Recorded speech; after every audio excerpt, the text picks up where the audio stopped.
We're back now for our third study today, and this is an exciting section of the book of Joshua because it has to do with the redemption of all Israel. That's why our title is Covenants of Redemption for All Israel.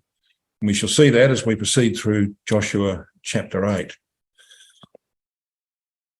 Let's just first of all, though, establish the context of the type that is before us. After the terrible sufferings of the Gogian invasion and Armageddon, where obviously it's a Holocaust, 2/3 of the people in the land, says Zechariah 13 verse 8, will be destroyed in that awful event. The refined third of Judah get involved in the aftermath and indeed the fight. And the verse that I think we need to focus on in regard to this section of the type is Zechariah 14 and verse 14. And it says this, "And Judah also shall fight at Jerusalem, and the wealth of all the nations around about shall be gathered together, gold and silver and apparel in great abundance." Now, when you look at that verse, it's clearly after the great earthquake, which is the subject matter of the earlier verses of Zechariah chapter 14, and the revelation of Christ to the surviving Jews in the land. This is a time when they've obviously been purified from their uncleanness, and they're now ready to actually go out on behalf of Christ and to take up the fight with the surrounding nations. It says they fight at Jerusalem, and what that means, of course, is they're directed by the Lord Jesus Christ from Jerusalem. That is their base of operations. And they're going to deal, as we shall see, they're going to deal with the immediate surrounding nations of Israel. So let's see what we've got here. I'm just trying to get my equipment to work. Try this one. Here we go. I just wanted to put up this chart because it... is it coming up? Not sure what's happened there, but anyway, we'll get Nick to have a look at the situation. It's up. It's up, yeah. Not on our screen, so I'm wondering about that. Okay.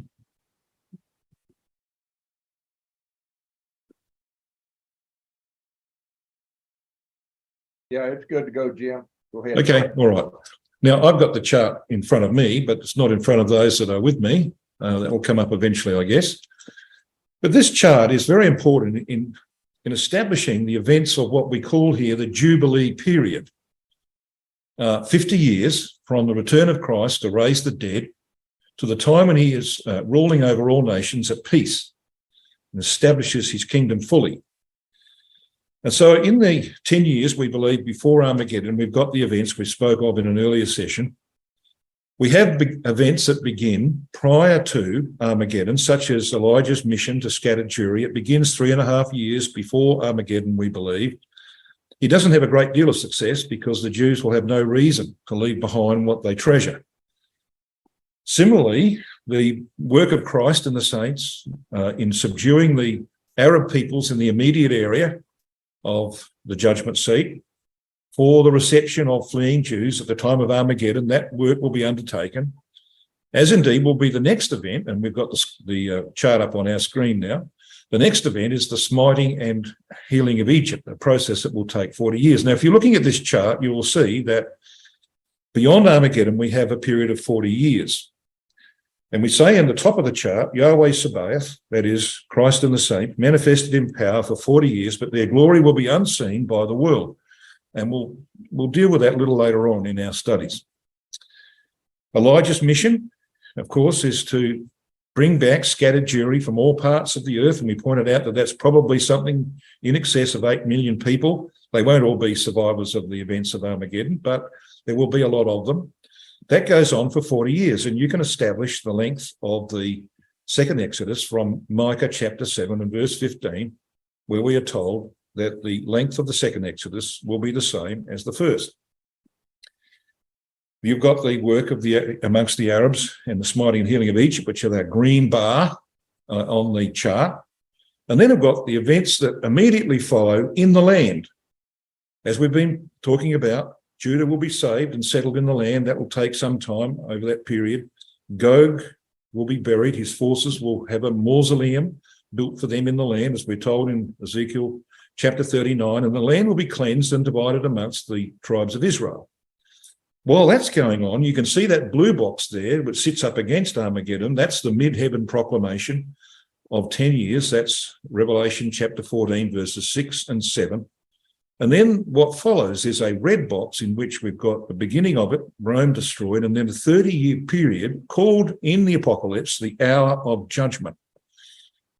There are actually two 30-year periods, but I won't go into that now. This is the hour of judgment in which the Roman system, Babylon the Great, is destroyed. Meanwhile, in the last box, the orange box at the bottom of that chart, you have the nations like Britain who will submit to Christ after the events of Armageddon. And we're going to talk about them in this study in chapter 9 of Joshua. It's a marvelous type of that submission by the nations, but we're going to see how they submit and what happens to them.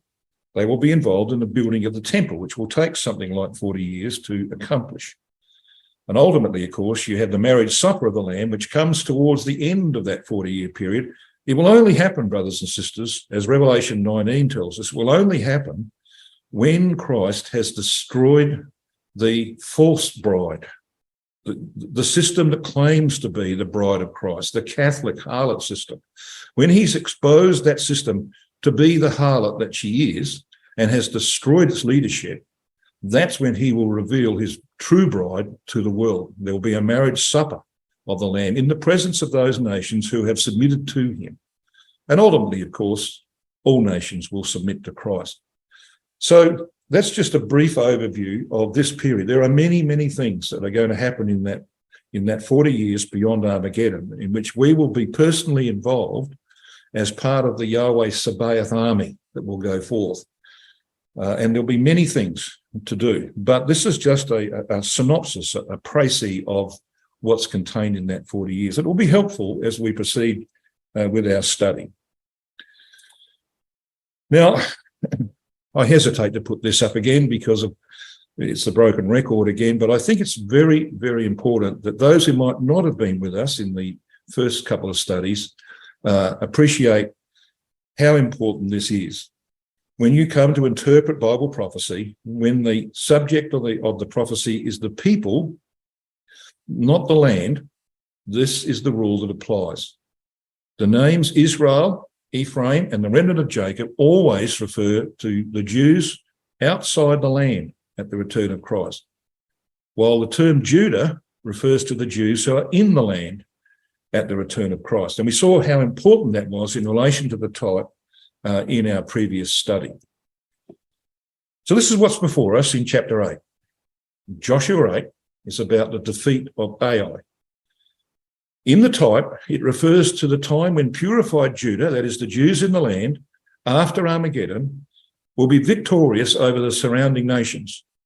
And chapter 8 then goes on to speak about all Israel, who will ultimately enter into a new covenant as a result of the work of Elijah, who will bring the Jews from outside the land back to the land in the second Exodus. So that's what's before us in chapter 8.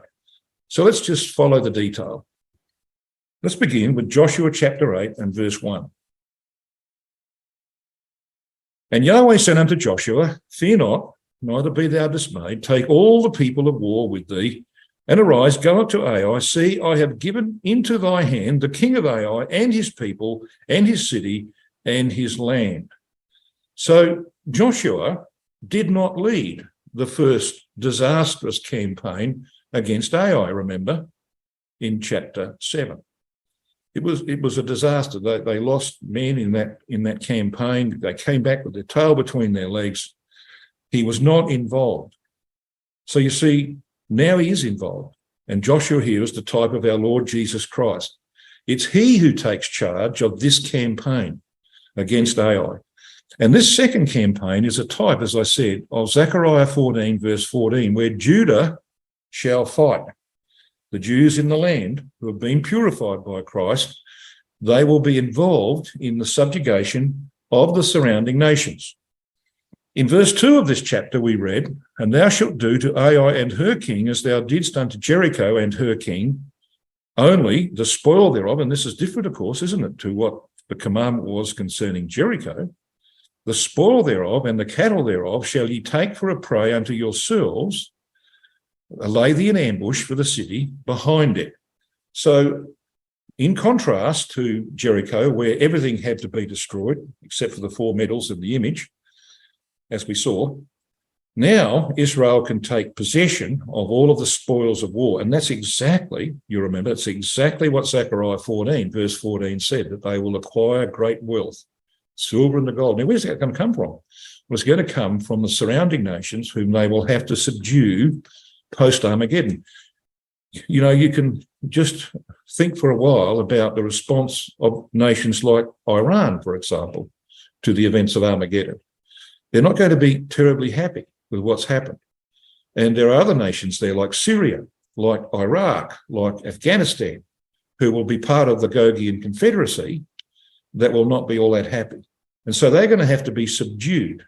And that subjugation will see the acquisition of great wealth by Israel, which, of course, is going to be involved in the building of the temple. Now, what you have in front of you is a picture. I think it might, in fact, be a Google Maps picture of the area of Ai. And it's right in the middle. That red dot you can see in the middle there of that picture is where Tel Hai is today. Now, we were there in 2010. And I'm going to show you a couple of pictures in a moment that we took when we stood on that Tel. But just at our bearing straight here, I'm going to use the cursor. I don't know whether you can actually see this cursor, but I'm just going to use the cursor to point out a few things. Over here, we have a town in the West Bank called Beitin. That is, of course, ancient Bethel. Ancient Bethel was somewhere in this region. And down here, we have Tel Hai. And to the southeast of that, we have a little town called Dibwan. It's a Palestinian town, and we were there. And by the way, the Palestinians there are quite wealthy. There are a lot of very, very nice houses in this little town called Dibwan. And we spoke to them, and they said, you know, we just want peace with Israel. We don't want war with Israel. They just want to enjoy their swimming pools and all of the benefits of their lovely houses. They don't want war with Israel. And that was the spirit that we got from these people. Now, you see here, this highway, Highway 60, that runs along the central massif of the mountains of Israel. And this is where, of course, Gog's going to come down upon these mountains of Israel. It will be part of Israel proper, as Ezekiel 38, verse 8 tells us. It won't be a Palestinian state. There will be a Palestinian state, but it'll be down in the area of Gaza, and that's provable from from Zephaniah chapter 2, verse 11 onwards, and from Joel chapter 3, verse 4. We won't go into that now. But this road, we drove on that road for a little while because the Palestinians are not allowed to use it. Israel built this as a road for military vehicles so that they can quickly access the whole of the West Bank when they need to, like they did recently in Jenin to the north. And somewhere here between Bethel and Hai on the top of this mountain here, and you'll see it in a moment, that's where Abraham came in Genesis chapter 12, you remember. And there he had to make a choice between Hai on the east, that is ruin, that's what that name means, and Bethel on the west, which means the house of God. So Abraham had to make that choice. We know what choice he made. Now, he built an altar here, of course, as well, and sacrificed unto Yahweh. So you got a bit of a picture. You see this darkish area here on the map? That's the Valley of Achor. That's the door of hope of the future. And it's important to what we're going to deal with, because what I want to show you is how Joshua went about what we just read in Joshua 8, setting up the ambush. Now, this little picture you can see down the bottom left-hand corner of the screen is taken from the ruins of Ai, looking virtually due west towards Bethel. You see this rise up here? That's probably where Abraham set up his altar, because over that rise is the little town of Bethel. And we're looking almost due west, and we're looking, if you can sort of see, there's a valley that runs, this goes down into a valley. It's a hidden valley. So from Ai, you cannot see over this rim here, this lip. And so that's why 30,000 could be sent in the night. They came up the valley of Achor from Gilgal, and they set themselves just to the west here, over that lip. They couldn't be seen by the men of Ai and the men of Bethel who had joined them.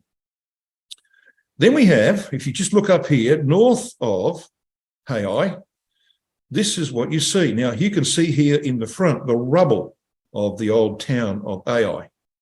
And looking due north, you see there's a patch of trees up here on that hill. That's beyond the valley of Achor. Now, that is where Joshua set the rest of Israel. And what they did is they came south through the valley, come up over the lip here so you could actually see them. And that's what induced the men of Ai and Bethel to come out of the city. And then the men of Israel retreated across the valley, back up onto the hill. And when they did that, Joshua raised his spear, and the men who were sitting over here, hidden to the west, rose up, came to the city, went through the gates, and burnt it. Now, the rest, of course, is history, as we saw in the record of Joshua chapter 8. But it just gives you a bit of a feel.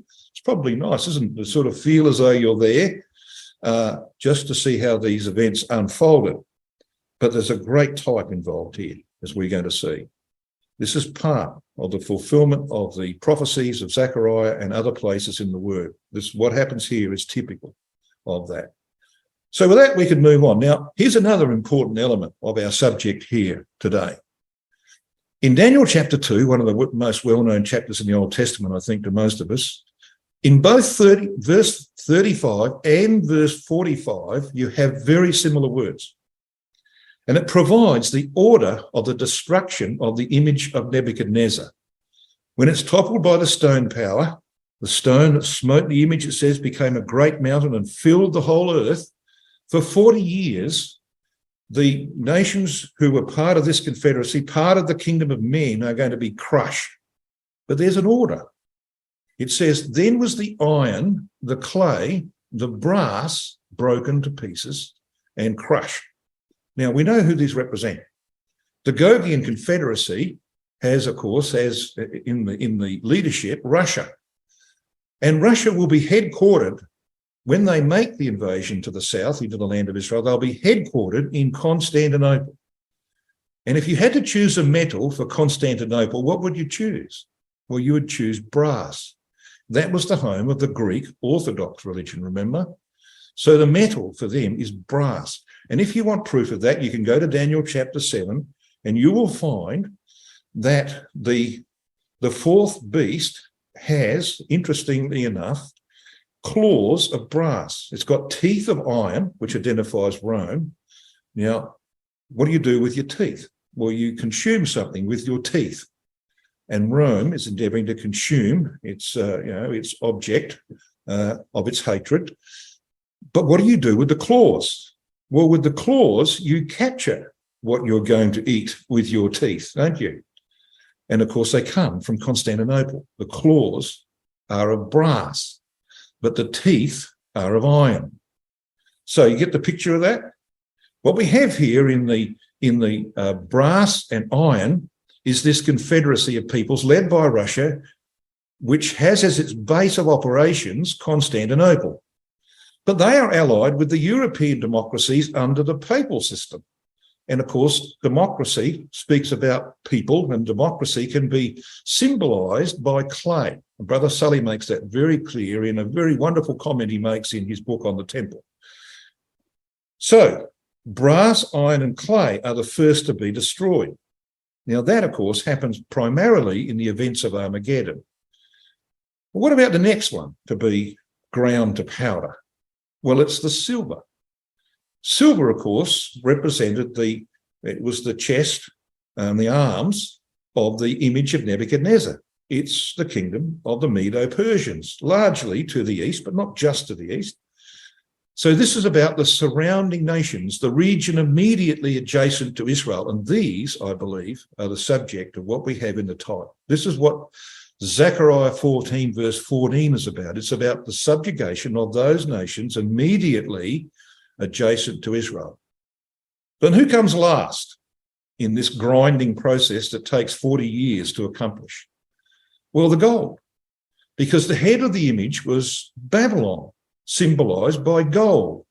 And it is the last power to be destroyed. It's Babylon the Great that lasts the longest, and they're ultimately utterly destroyed.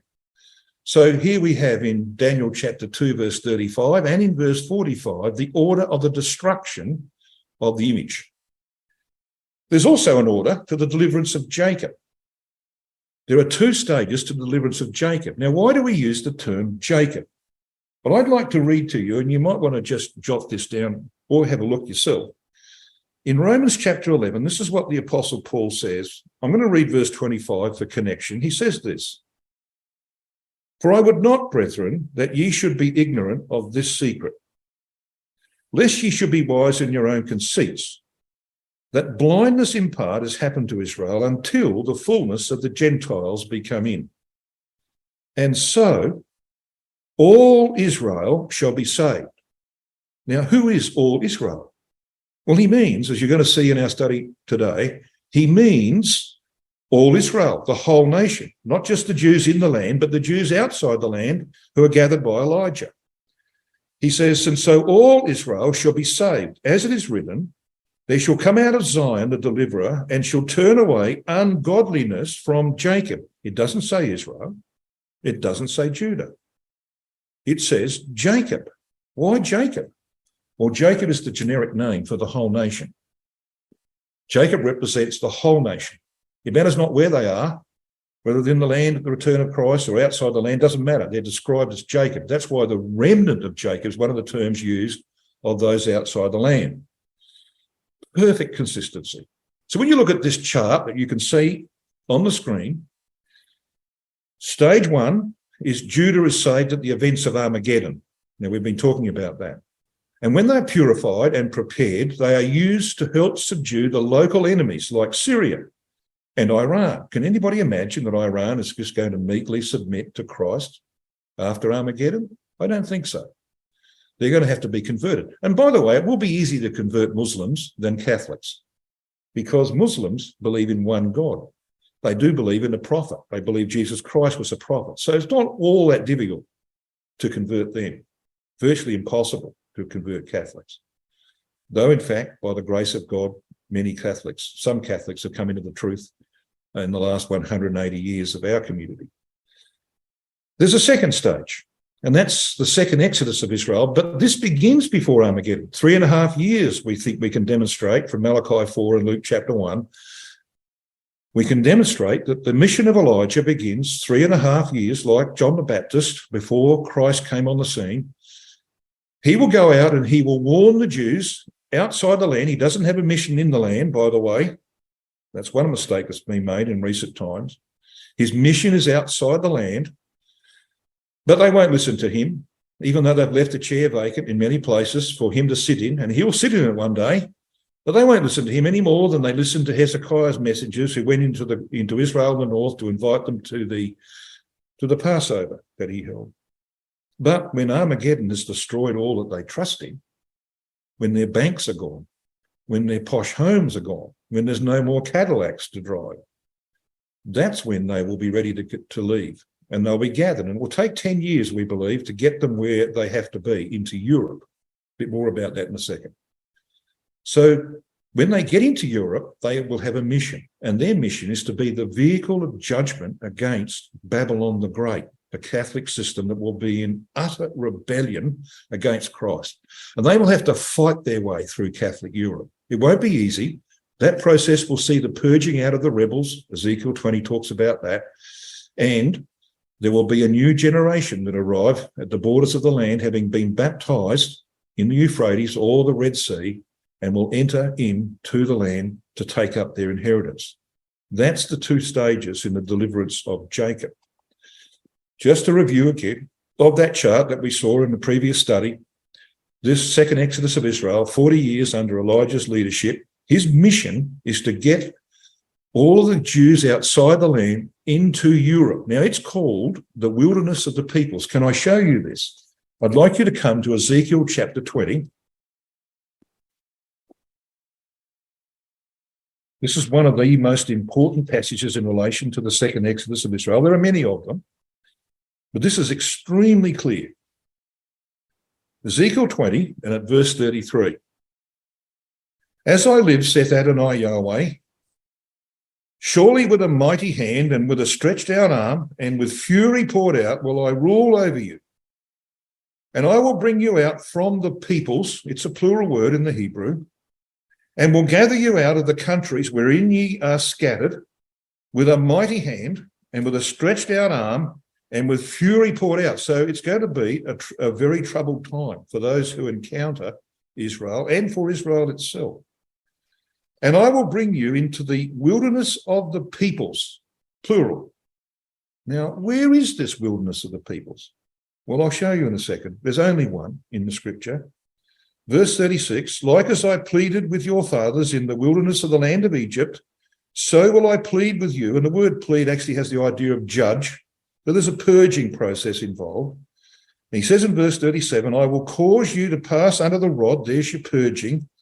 I will bring you into the bond of the covenant, and I will purge out from among you the rebels. So this 40 years in the wilderness of the peoples is designed to purge out the older generation, the hardened, the faithless, just like their wilderness forefathers. He says, I will bring them forth out of the country where they sojourn, so not one Jew will be left behind. And then we read a very interesting statement in verse 38. You ever thought about this? He says, I will bring them forth out of the country where they sojourn, and they shall not enter into the land of Israel. Really? Yes, you see, it's exactly the same as when they came out of Egypt under Moses. The entire older generation, except for Joshua and Caleb and the Levites, we believe, perished in the wilderness. They didn't get into the land of promise. And it's going to be the same all over again. In fact, in another place, in Jeremiah chapter 3, he says, I'm going to take one of a city and two of a family and bring them out. So it's going to be a process of purging and refinement. It's not going to be easy, and it's certainly not going to be painless. He goes on to say why, but he says, if ye will not hearken unto me, he says, but pollute ye my holy name no more, in verse 39. So that was the problem. They had polluted his name and they had to be purged of their idolatry. So I think you can see how Ezekiel 20 verses 33 to 38 is a very important. But the other reference here on the screen is right in the middle, under wilderness of the peoples, and that's Revelation 17. I think we should look at that one as well, just to establish the type here. Revelation 17 and at verse 3. Now, he makes, just to connect it, at the end of verse 1, he talks about judgment of the great whore that sitteth upon many waters, with whom the kings of the earth have committed fornication, and the inhabitants of the earth have been made drunk with the wine of her fornication. And we know who this is. This is the Catholic harlot system. Verse 5 tells you that. So where is she? Verse 3. So he carried me away in the spirit into the wilderness, and I saw a woman sit upon a scarlet-coloured beast, full of names of blasphemy, having 7 heads and 10 horns. Now, where is she? Well, she's in a wilderness. What kind of wilderness is this? Well, look at verse 15. And he saith unto me, the waters which thou sawest, where the whore sitteth, are peoples and multitudes and nations and tongues. It's a wilderness of peoples. It's the only one in the Bible. It is Central Europe, where Catholicism will be based post-Armageddon in opposition to the rule of Christ. And of course, we know that this is about Rome. We've had some silly nonsense spoken about this chapter in our community in recent decades, but it's quite clear what this is about. Look at verse 18 of Revelation chapter 17.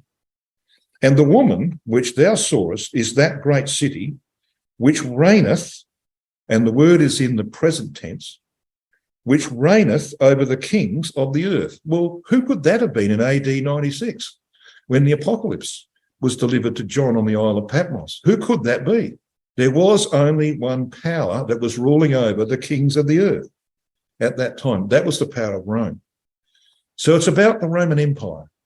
And this chapter, of course, is all about the latter-day Roman Empire, the revived Holy Roman Empire, which will be, of course, what will be established here in Central Europe post-Armageddon. The whole point, of course, we know, the whole point of the European Economic Community, as it was first called in 1956, the EEC, now, of course, the European Union, the whole point of it was to re-establish the Reich. It was to be the Fourth Reich.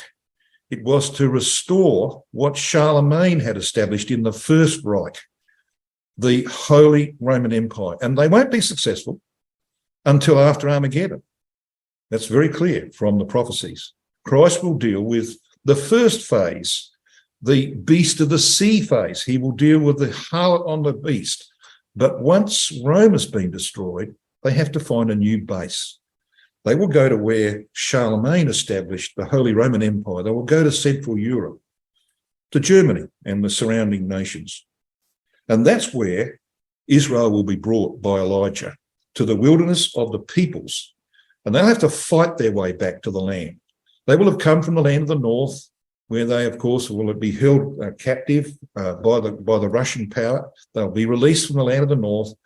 And then they'll be involved in this 30 years of conflict to destroy the power of Rome, the power of Babylon the Great. And they'll make their way back to the land. And the rebels will be purged out in that whole process. And they'll be brought into the bonds of the covenant, baptized into Christ, as it were, in the Euphrates and the Red Sea. That's the story that's before us. And that's what Joshua chapter 8 is about. It begins with Christ purging and dealing with the Jews in the land post-Armageddon. He uses them as a vehicle of warfare. It ends with the salvation of all Israel being brought into the covenant, and the work of Elijah will do that purging and bring them back to the land. I hope that's reasonably clear to everyone. So let's come back then to Joshua chapter 8. Now I want to show you something quite remarkable in this chapter. Right up to, if you have a look at verse 29, you have the events concerning the overthrow of Ai. Verse 29 says, "And the king of Ai, he hanged on a tree until eventide. And as soon as the sun was down, Joshua commanded that they should take his carcass down from the tree and cast it at the entering of the gate of the city and raise thereon a great heap of stones." You might have seen the picture of the great heap of stones to the north of the city. That's where the gate was. "And that remaineth there unto this day." So, look at verse 30. "Then Joshua built an altar unto Yahweh, God of Israel, in Mount Ebal." Excuse me? Really?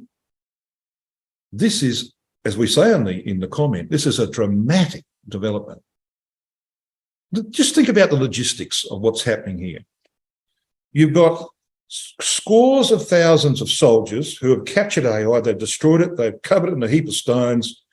They've got to go back down the valley of Achor. They've got to go quite a few miles to get back to Gilgal, where the encampment of Israel is. They get home, they're all dirty and sweaty, and, I'm just trying to paint the picture. The very next thing we hear in this record is that the whole nation is up at Shechem on Mount Ebal. Really? That's a 3-day journey for the whole nation. And what are they up there for? Well, we're told that they're up there to renew the covenant. So the whole nation was encamped on the plains of Jordan at Gilgal, as we find in Joshua chapter 5, verse 10, and they're back there again in chapter 9, verse 6. But they're all up at Mount Ebal near Shechem. Look at verses 33 and 35 of Joshua chapter 8. Verse 33 says this, and notice the phraseology, "And all Israel and their elders and officers and their judges stood on this side the ark, and on that side before the priests, the Levites, which bear the ark of the covenant of Yahweh, as well as the stranger, as he that was born among them, half of them over against Mount Gerizim, and half of them over against Mount Ebal. as Moses, the servant of Yahweh, had commanded before, that they should bless the people of Israel. But look at verse 35. Is it just the priests and the officers and the judges? No. Verse 35 says, there was not a word of all that Moses commanded which Joshua read not before all the congregation of Israel, with the women and the little ones and the strangers that were conversant among them. The whole nation was up there. Now, just think about the logistics of that. When the soldiers get back to Gilgal and clean themselves up, Joshua says to the whole nation, pack up your tents, pack up everything. We're going up to Shechem. Now, it's about 30 miles away. It's going to take them at least 2 days, if not 3 days, to get there, to get the whole nation up there. And when they get there, half the nation is installed on Mount Gerizim to the north, and half on, Mount Gerizim to the south, and Mount Ebal to the north. So you've got half on each mountain.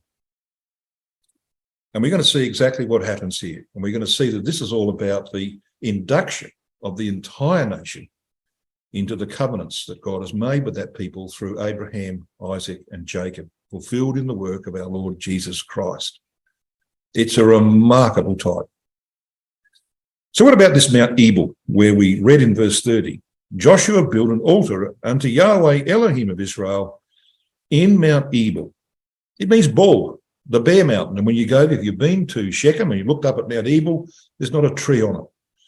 There's a few towers, sort of technology towers, but you won't find any trees. In verse 31, we read this. As Moses, the servant of Yahweh, commanded the children of Israel, as it is written in the book of the law of Moses, an altar of whole stones, over which no man lift up any iron. Iron? Yeah, iron is the symbol of Rome. Nothing to do with Rome in this, because they will have been cleansed of the things that belong to Rome when Elijah's finished his work and when Christ has purified the Jews in the land after Amalek. They'll be cleansed of any connection with that. And we know from Revelation chapter 18, verse 4, that Yahweh he calls his people out of Rome because some of them do have a connection with it. Now, you see the passages on the screen that have been underlined. I want to take you there. I want to show you that what we're reading here in Joshua chapter 8 is a fulfillment of what was required by these two places in Deuteronomy. Deuteronomy chapter 11 and verses 29 and 30.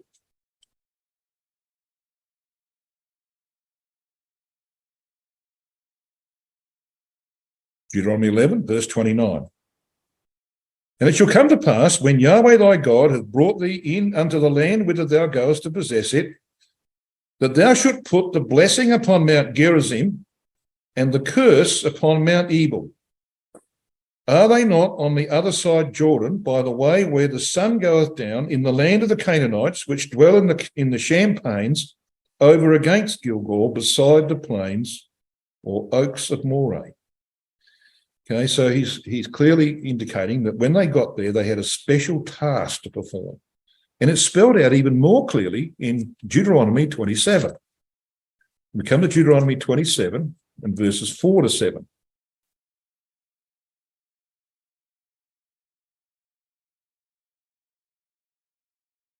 Chapter 27, verse 4.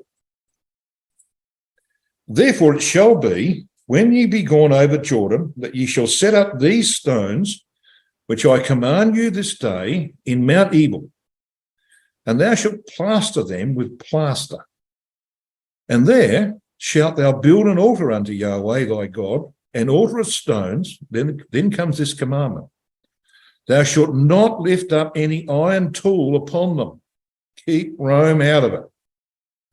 Then thou shalt build the altar of Yahweh thy God of whole stones, and thou shalt offer burnt offerings thereon unto Yahweh thy God. And thou shalt offer peace offerings, and shall eat thereof, and rejoice before Yahweh thy God. And then they're told in verse 8, and this happens in Joshua chapter 8, and thou shalt write upon the stones all the words of this law very plainly. You see, they were going to confirm the covenant. That's what was happening. So when you come back here to Joshua chapter 8, what is happening here is a precise fulfillment of those things that we've just read out of Deuteronomy. No iron is to be used. It says they offered burnt and peace offerings to renew their covenant. Now you'll notice there's no sin offering. Why not? Why isn't there a sin offering involved here? Well, you see, the people of Israel will have been purged. Nearly 40 years before, 37 years before, the Jews in the land would have been purged by Christ. The generation that come into the land under Elijah will have been purged, and they will have come into the covenant. They will have been freed like you and I, freed from past sins in the waters of baptism. So there's no need for sin offering. This is about the confirmation of the covenants.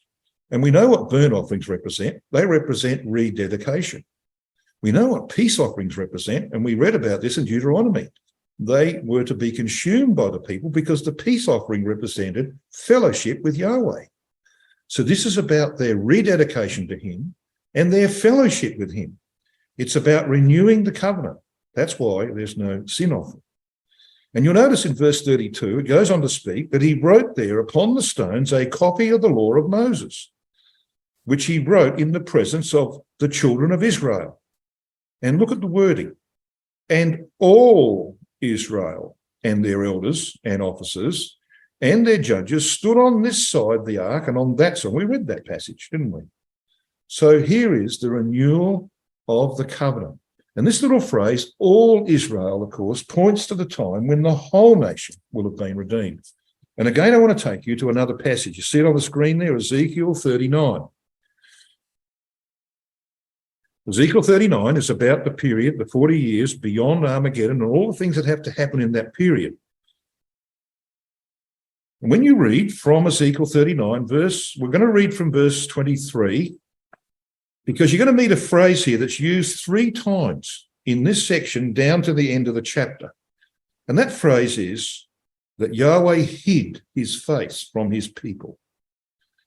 Verse 23.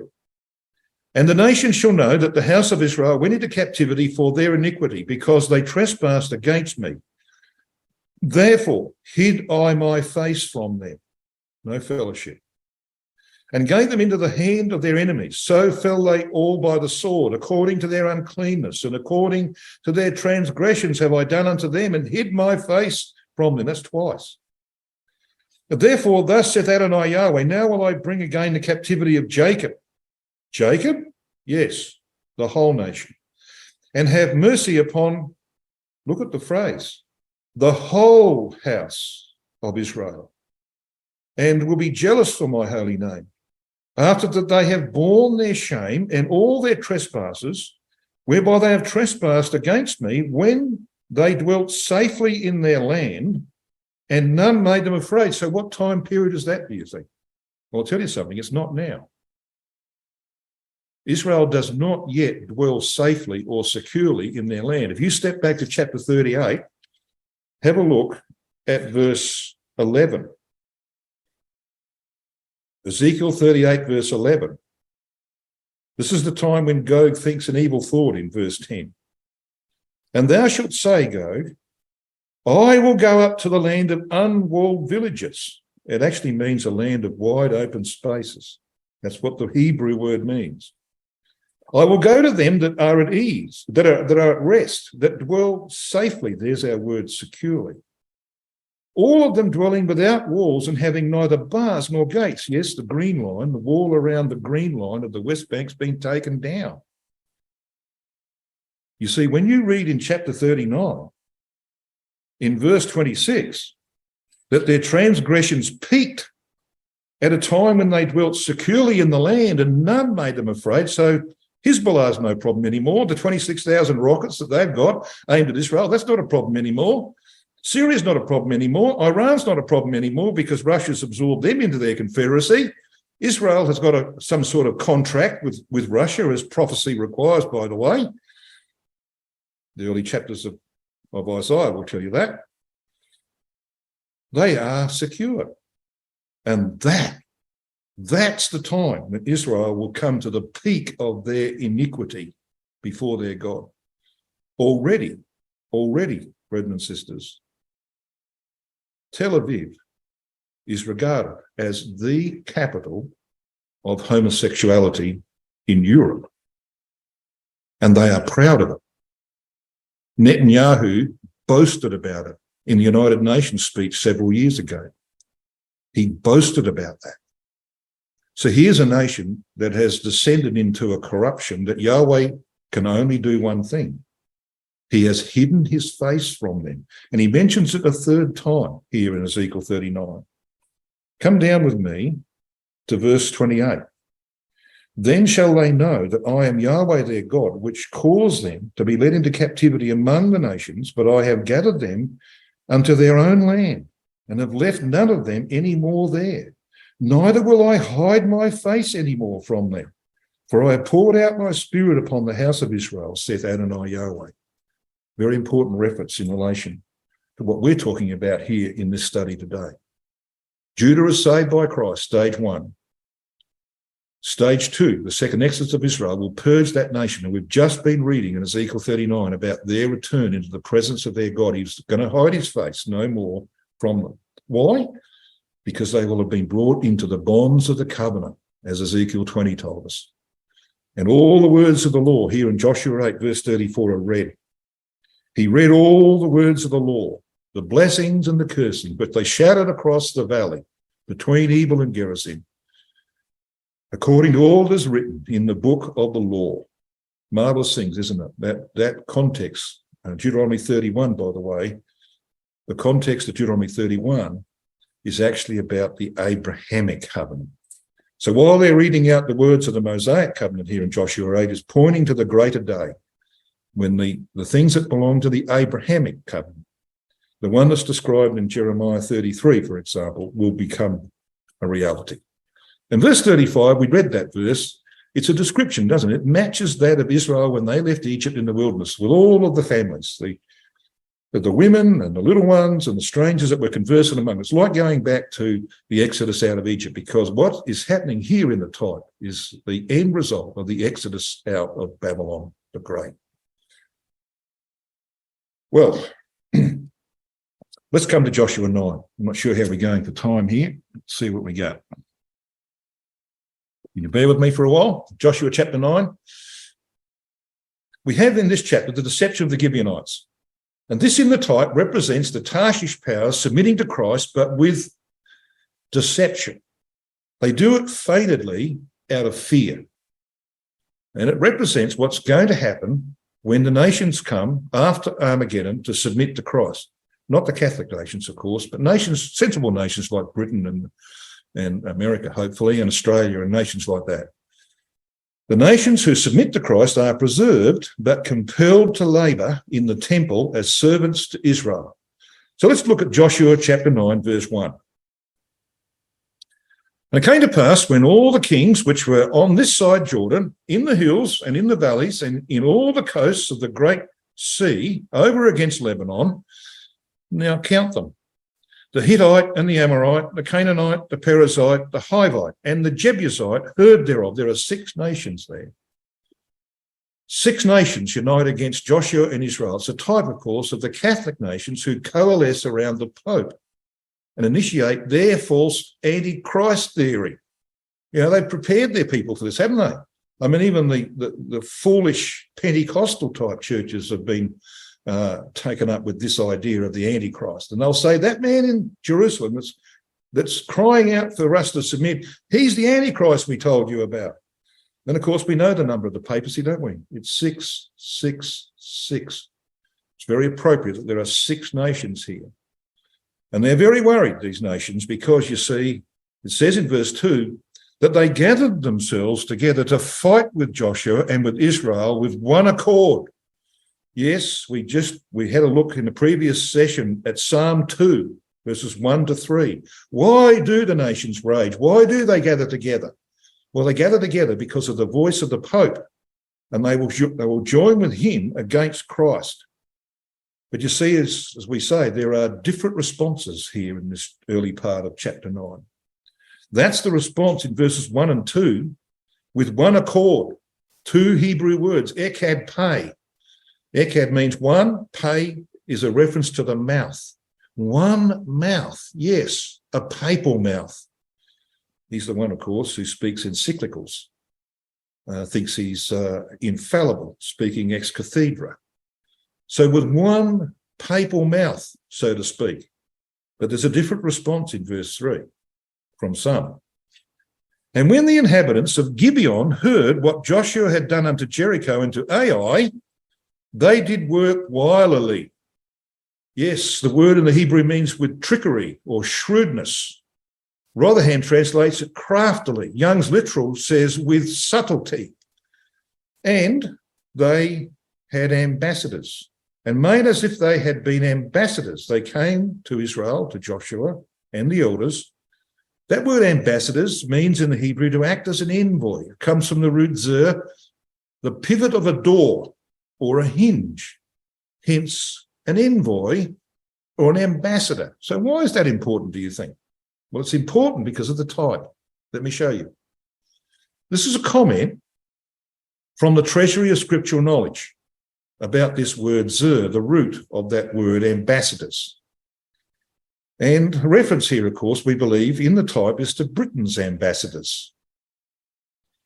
The word zer, an ambassador, properly denotes a hinge, because an ambassador is a person upon whom the business turns as upon a hinge.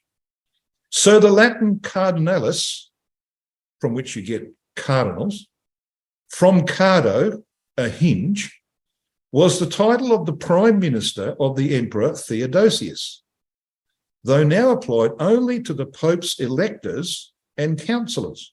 So who are the Pope's electors and councillors? Well, the cardinals. Where do they get cardinals from? Well, the inner circle of Semiramis's priests, who wore the red garments that we spoke about in the previous session, were the only ones who had access to her. They controlled the door. They had control of a door which was on hinges. So you get their name, cardo, a hinge. So cardinals who control the door when they want to elect a new pope, for example, they go behind the doors and they elect one from among their number as the new pope. They control a door because, of course, they're cardinals. They're the hinge, as it were, of the door. Get the idea of that? Well, the King of England is the head of the Anglican Church. And the Anglican Church is a carbon copy of Catholicism. When Henry VIII created his own church, the Church of England, he didn't do that because he repudiated the doctrines of Catholicism. In fact, he lopped off a few heads because there were people who wanted to change the doctrines of the Catholic Church. He wasn't keen on the idea of changing the doctrines. So their doctrines, of course, are essentially the same as Catholicism. They are a carbon copy, which is why, of course, Britain is called the daughter of Tyre in the scripture. Tyre in that place being the type of Catholicism. Get the idea of this? So let me ask you a question. When King Charles comes, because his mother said she'd cast her crown before Christ, when King Charles eventually comes to represent his people to Christ in Jerusalem, do you think he's going to come and say to Christ, look, please, we'd like to become Christadelphians. We'd like to adopt your doctrines. We're going to reject the doctrine of the Trinity and the doctrine of heaven going and all that sort of other rubbish. Do you think he's going to do that? Of course he isn't going to do that. So that's why this type here in Joshua 9 is very important. They come with feigned hearts, do the men, the Gibeonites, and so will the nations who come to submit to Christ shortly after Armageddon. Their initial submission will be with deception in the heart. Now, I want to look at a couple. In fact, you can look at 3 references here where the same Hebrew word is used. You might want to turn your Bibles to Psalm 66, verse 3, but it's on the screen in front of you. Another reference is Psalm 18, verse 44, which you will find virtually identical to 2 Samuel 22, verse 45. And this word you can see, this word submit in the green on the screen, it's the same word in each of those three references. And this is the word, kakesh. It means to be untrue, to deceive, to lie. And Young's literal translation actually has something very similar to what you'll find in the Oxford version of the King James Bible. They come with a deceitful heart. They feign obedience. Hebrew, lie. That's what that word means. They lie. So when they come, they've got no intentions of becoming Christadelphians or brethren of Christ. They come because they have no choice. They come because they can't defeat this power. Their whole nation, their infrastructure has been ruined. They can see no way forward but to submit, but they don't necessarily want to become Christadelphians. They don't want to adopt the doctrines of the truth. So they come and submit with a feigned heart. Get the picture? You will find that in those three places. Psalm 66 verse 3. Now, I think we should actually look at Psalm 66 because it's important when you quote passages like this that you establish the context. What is the context here? In Psalm 66, read from verse 1. It won't take very long reading from the beginning of this psalm to establish what time period we're in. Verse 1. Make a joyful noise unto God, all ye lands. Has that happened? No. When will that happen? In the events beyond Armageddon, when the kingdom's established. Sing forth the honour of his name. Make his praise glorious. Say unto God, how terrible art thou in thy works, through the greatness of thy power. That's, of course, a reference to the events of Armageddon. The entire destruction of all that they put their trust in, of all that they have built up. Then it says this, through the greatness of thy power shall thine enemies submit themselves unto thee. Margin, yield feigned obedience. Hebrew, lie. Yeah, you can see the context. Verse 5. Come and see the works of God. He is terrible in his doing toward the children of men. And goes on to talk about that. Verse 7. He ruleth by his power forever. His eyes behold the nations. Let not the rebellious exalt themselves. I don't need to read too much more, do I? Pretty obvious that this is about the kingdom being established. So we know the time period. This is what's going to happen after Armageddon, when the nations, some of the nations at least, come to submit to Christ. They don't do it because they want to be brethren of Christ. They do it because they have no choice. Just like the Gibeonites of Joshua chapter 9. So have a look with me at Joshua 9 verse 4. They did work wilily or craftily, and went and made as if they had been ambassadors, and took old sacks upon their asses, and wine bottles, old and rent and bound up. Wine bottles? Yeah. Old wine. It's the old wine of Babylon, present to deceive. Old shoes in verse 5. They're faulty effete walk. Those shoes are clouted, we read in verse 5. It says old shoes and clouted upon their feet, and old garments upon them.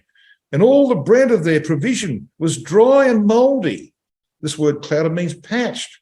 It's the character of latter-day Protestant religions, a patched up religion. Bread, of course, is the symbol for teaching, isn't it? And that bread is dry. The word in the Hebrew means to be ashamed or confused. And what they teach is confusing, and it's very dry, isn't it? It's mouldy or crumbled, like Orthodox Protestant teaching. Ever sat in a sermon in a church? My mother did when she was coming into the truth over a period of 6 months. She went looking for the truth. She sat in these churches and listened to drivel. It was nonsense, and she knew it was nonsense, and she had no knowledge of the Bible. So, yes, that's a very good description of what we see in the world today. And in verse 6 we read, and they went to Joshua unto the camp at Gilgal, and said unto him and to the men of Israel, we be come from a far country, Now, therefore, make ye a league with us. And that word league is the Hebrew word berith. It means a covenant. In fact, the word make is karath. So you've got two Hebrew words here, karath, berith. You know where they first occur? Genesis 15, verse 18. When Yahweh cut a covenant with Abraham and promised his son, his seed, the land of Canaan as an everlasting possession. You know, Christ won't be deceived, of course. He won't be deceived like Joshua was. The truth is the only covenant Christ will make with subject nations, but they will have to convert. And that will be a work of the saints, work that we're going to have to do, brothers and sisters, to teach them the truth of the word of God. So what happens to these people? Well, I just want to make a couple of more comments about them. Look at verse 17 of Joshua chapter 9. And the children of Israel journeyed and came unto their cities. This is the cities of the Gibeonites on the third day. Now their cities were Gibeon and Chephirah. Chephirah. It means lioness. And of course, we know that one of the symbols for Britain is the lion. And Beeroth and Kirjath-jearim. That plays a very important part, doesn't it, in the scheme of things later on in the Bible. And what happens to them? Well, verse 22, Joshua called for them, and he spake unto them, saying, Wherefore have ye beguiled us, saying, We are very far from you when ye dwell among us? Now therefore ye are cursed, and there shall none of you be freed from being bondmen, and hewers of wood, and drawers of water. What for? For the house of my God. And so it will be, brothers and sisters, that the nations who submit to Christ after Armageddon will be put to work in the building of the temple. You read of that in Isaiah 60, verses 9 and 10. The subject nations will be involved in the building of the house of prayer for all nations. And so verse 27 of this chapter says this,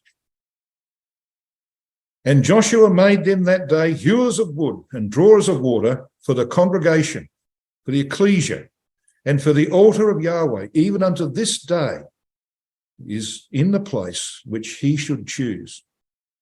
Where would that be, I wonder? In the place which Yahweh would choose to put his name. Where would that be? Well, obviously it's Jerusalem, isn't it? And that's where these people were going to end up. And they, of course, were the Nethinims, who came back and helped rebuild the second temple. They proved more faithful very often than the Jews themselves. They were Gentile people who had been joined to Israel, and they were there to serve the altar of Yahweh in Jerusalem. And the nations who submit to Christ are going to be there not only to help build this place, but they'll be there to worship in it. That's the wonder of this type. In the next study, God willing, we're going to go into chapter 10, and we're going to see the destruction of Babylon the Great. I'll hand it back to Brother Paul.